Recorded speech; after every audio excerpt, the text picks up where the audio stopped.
What's up, everybody?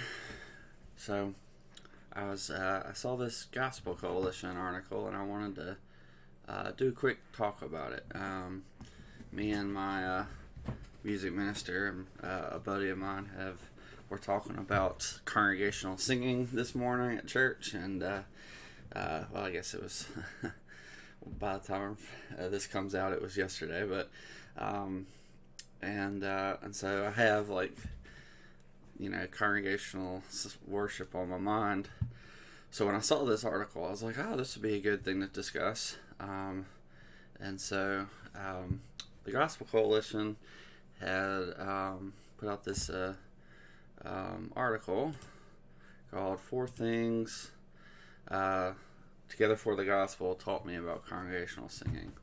Now, I don't know too much about Together for the Gospel. I know people who went to it, but apparently they did a bunch of live streams of worship, which is kind of cool. So I was like, okay, well, let's see what he learned from this. And I think these four principles are pretty good. I wouldn't limit them to these four, but these are four things that this guy, Matt Merker, learned. And so I thought that they were worthwhile to talk about. So let's do that.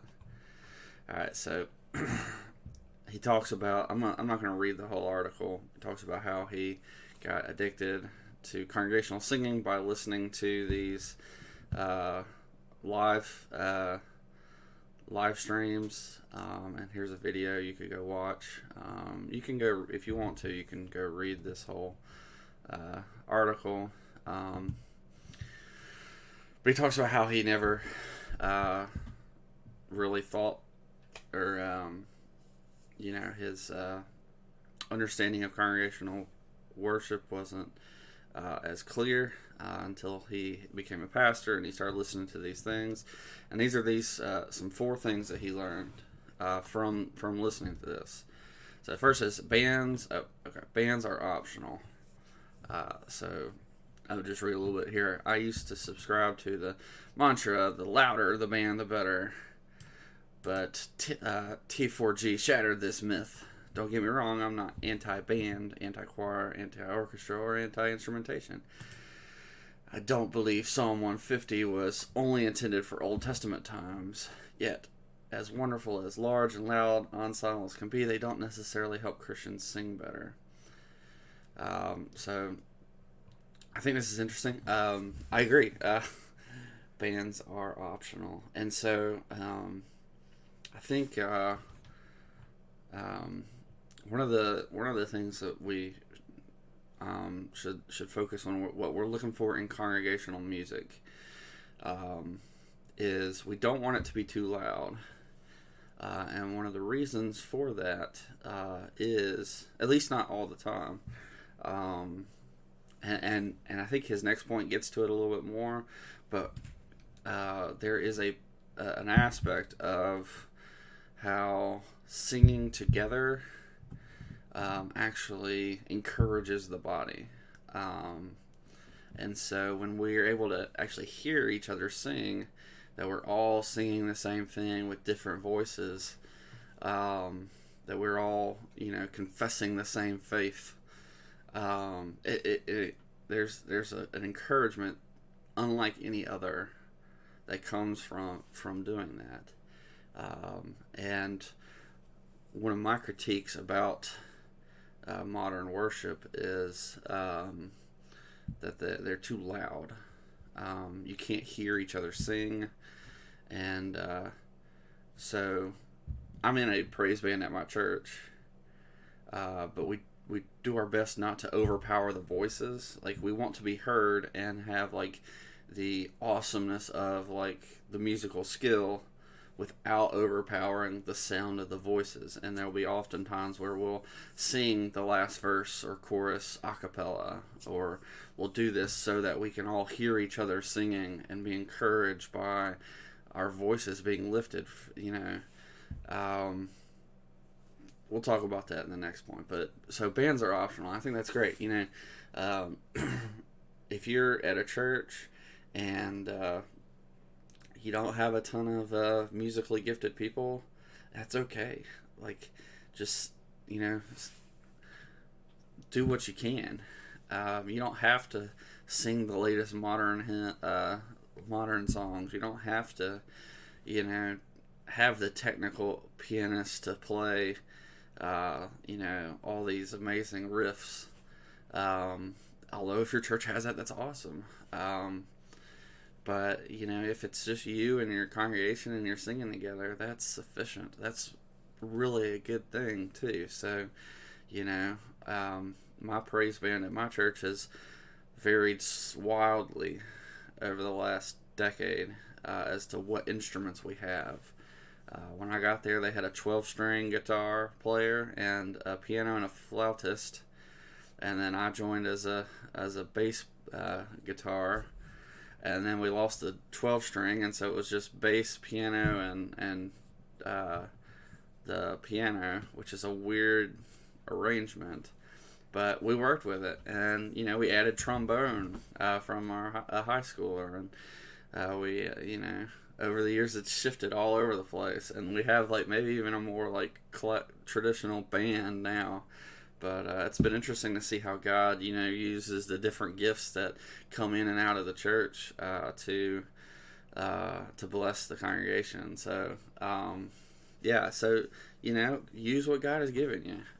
Don't worry about having the sound of what other churches have. Use what your church has, and I think God will bless that. So a good thought. Bands are optional. We don't have to have like this set requirement of people. So just use the gifts that God gives you. So good thought here. All right, congregational singing is horizontal, not just vertical. All right, so I agree. I talk about directional, and so when I'm talking about worship music, but I don't want to like say that it's not also for the believers. I hope that I've made that come across in my videos. So what he's saying is that the vertical means that we're singing to God, we're worshiping God. Worship is directional, is the way I put it. We're directing worship toward God, but we are also working to help others. So we're bringing each other together in unity in voice and music. And so I think that the American church has really focused a whole bunch on the horizontal, which is why I focus so much on the vertical. But I don't want to lose the vertical either. Like, when you're praying, your prayer is to God, but it's also can be an encouragement to those who are hearing. When you preach, you're preaching to the masses to angle their hearts to God, but you're preaching to the masses. When you're singing to God to declare His greatness, His wonderful, His beauty, but you're also singing to encourage the believers and to, you know, and all this also shares the gospel with the unbelievers. So there's a lot going on. We want to direct our focus toward God and our worship toward God, but we're also trying to encourage the believers around. So I like this idea. And here he gives some scripture, which is good. But it's all Paul calls us to address one another in psalms, hymns, spiritual songs. As we sing, we teach and admonish one another. Yeah, so absolutely right. So I might focus on the directional being toward God on more extreme, but I don't want to lose the idea that we're also singing for the encouragement of each other. So, but yeah, a good thought as well. All right, men can sing. What? Yeah, it's interesting. I'm blessed with the church. All the churches that I've been a part of have some great men singing. Actually, the reason that I became a voice major in college was because my dad was a voice major, and because of the men that were in the choir that I sang with when I was in high school. And I feel like as a kid, in my days, like singing was kind of a girly thing to do. But you know, the fact that my dad was a singer, made me feel like, oh man, this can be a manly thing too, and it is. Like, I don't know why like modern culture has like put singing as like this feminine art, but like having like that. If you've ever listened to like the old school like tenor or bass, those guys are doing it. But as a I think there's also a sense in which you got to remember we're the bride of Christ, like and so in a sense maybe you could say like there's a feminineness to the church itself that we sing to our husband Christ. So I don't how far I want to go into that, but so we're he makes some good points here. We're all made to sing. It's not just women, not just men. We're all made to sing, and I think the fact that God made us with the ability to raise our voices and sing praise and worship, we should use that gift.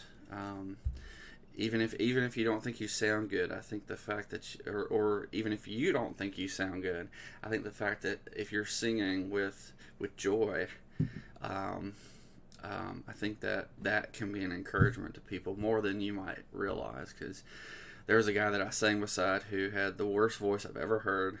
He sounded like a bullhorn, and he could not. I couldn't find the right notes because he was so loud, but he was so joyful in singing it that I enjoyed singing next to him because I was like, man, like this guy loves the Lord. He loves praising God, and he can't sing worth a lick, but I'll sing next to him any day over people who just go through the motions. So don't be ashamed. Raise your voice, sing. Sing and sing to the Lord. Sing. Don't. This is a command from the Bible. Don't hesitate. Just sing it out. And that's one of the beautiful things about congregational singing is nobody's going to hear you. Like we're going to hear the good voices, especially with microphones and all that. So don't be afraid. Don't be afraid. Sing it out, men. Sing it out. And then great hymns are invaluable. I think that a lot of times we talk about the hymn versus traditional music versus the modern music, like which is better? Should we is your church singing old hymns, the traditional songs, or is your church singing all the new stuff? And I'm like, just do both. Like what's the problem with either? Like these here he talks about how songs teach. They're many sermons that play repeat on our souls. I really like the way he words that. I don't know, like he talks about knowing songs by heart. I do know a lot of hymns. Like if I hear a little bit of it, I'm suddenly find myself singing the whole hymn, and I do that with modern songs as well.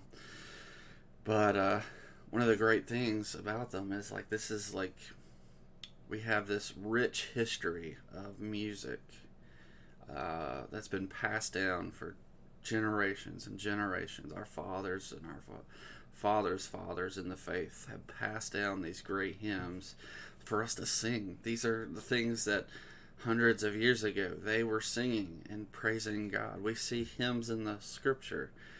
We see psalms in the psalm.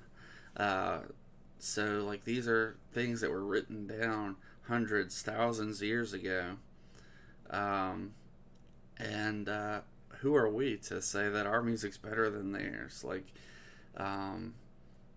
if this music was encouraging them then, it can encourage us today. And so I think it's worthwhile to search through the hymns of old, the psalms of old, and find the treasures that are in them. One of the reasons I'm so critical about modern worship is because a lot of it is so shallow, um, and I want it to be better. There's a lot of really great modern worship music out there, and I want people to find it because it's great, it's amazing. But there's a lot of really great old hymns. There's a lot of bad ones too. Don't get me wrong. I mean, the hymnals are full of them, but there's a lot of really great ones, like Amazing Grace. Uh, he says, "Hark the herald, Christ the Lord is risen today, and can it be? Oh, 4,000 tongues to sing. All creatures of my God and King." Just amazing songs. And I feel like we're missing something if we're not plugging into that old tradition of Christendom. I don't think that churches should only sing old hymns. I think a lot of the modern hymns really speak to us in a way that old hymns don't always do, because it's our generation. Like, we have different styles, we have different ways of being. So don't neglect the new songs, because they reach us today. They're our heart language, but don't cut out the old hymns either. So I think yes, great hymns are invaluable. I really wish I really wish this whole debate with traditional versus modern music in worship would just go away, and everybody would be like, yeah, I love old hymns, yeah, I love modern hymns, let's sing them both. So yeah, you can go through and read this whole thing. It's a pretty good article. Four things that Together for the Gospel taught me about congregational singing. But I thought they were worthwhile talking about. I thought they were some pretty good points. So let me know what you thought. Just so that as we're singing about congregational music, these are things that we can be mindful of. I don't want us to go into worship unthoughtful. I think that worship, even if maybe you disagree with me on some things, I think that the church should, especially the American church, because that's the one I'm a part of, should be more thoughtful about how we're doing worship, and that's really the whole goal. We should think about who we're worshiping. We should think about how we're worshiping God, because these things are important. In the Old Testament, God was very specific about how you worship Him, and a lot of people died for worshiping Him wrongly. And so today, we have more freedom in Christ, but it's still important for us to worship God rightly.